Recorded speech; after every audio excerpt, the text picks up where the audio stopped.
સુરત લાંચકાંડમાં ફરાર પત્રકાર મોહમ્મદ ઇસ્માઇલ પઠાણ વહુના જાળમાં કાયદેસરની કાર્યવાહી શરૂ।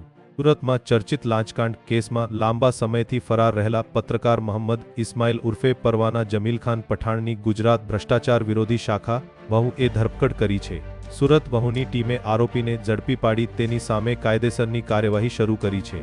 કેસ ફેબ્રુઆરી 2026માં સામે આવ્યો હતો, જ્યારે સુરત મહાનગરપાલિકાના કાર્યપાલક ઇજનેર વિપુલ ગણેશવાલા 4 લાખની લાંચ સ્વીકારતા રંગેહાથ ઝડપાયા હતા। તપાસ દરમિયાન ફરિયાદીના બાંધકામ સામે તોડફોડની કાર્યવાહી ન કરવા બદલ કુલ 15 લાખની લાંચની માંગણી કરવામાં આવી હોવાના આક્ષેપો સામે આવ્યા હતા। કેસમાં અન્ય સંડોવાયેલા વ્યક્તિઓની ભૂમિકા અંગે પણ વહુ દ્વારા તપાસ કરવામાં આવી રહી છે। ફરાર આરોપીની ધરપકડ બાદ તપાસને વધુ વેગ મળ્યો છે અને કેસના અન્ય પાસાઓની પણ ઊંડાણપૂર્વક તપાસ હાથ ધરવામાં આવી રહી છે।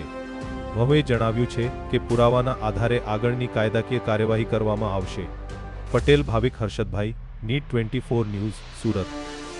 पूरी खबर देखने के लिए नीट 24 न्यूज़ को सब्सक्राइब करें। हाल हमारी समक्ष એવું જણાઈ રહ્યું છે કે દિલ્હી, અજમેર એમ વિવિધ જગ્યાઓ ઉપર એ ફરતો રહ્યો હતો ધરપકડ ટાળવા અને ગતરોજ એ એસીબી સમક્ષ સરેન્ડર થયો છે।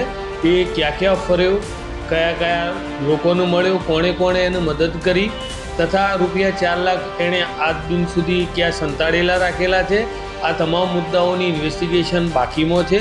જે નામદાર કોર્ટથી રિમાન્ડ મેળવી અમે એની વિસ્તૃત તપાસ કરીને જે કોઈ પણ પ્રકાશમાં આવશે એ બધી બાબતો તમારી સમક્ષ મૂકીશું। જી સર, એસીબી સમક્ષ ત્યાં હાજર થયો છે તો એના હાથમાં પાટો બાંધેલો છે, તો કે શું હતું, એનું એક્સિડન્ટ થયું હતું, શું કારણ હતું?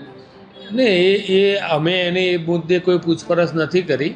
એને પોતાના અકસ્માત થયો એવું જણાવે છે। અકસ્માત કોઈ બી રીતનો થયો હોય, બરાબર, એ મુદ્દો અમારા તપાસનો નથી। હજી સર, આ રિકવરી માટે હવે એસીબી દ્વારા કેવા પ્રકારની કાર્યવાહી? અમે નામદાર કોર્ટથી રિમાન્ડ મેળવી અને રૂપિયા 4 લાખ એ ખૂબ અગત્યનો મુદ્દામાલ છે, એ રિકવર કરવા પૂરા પ્રયાસ કરીશું।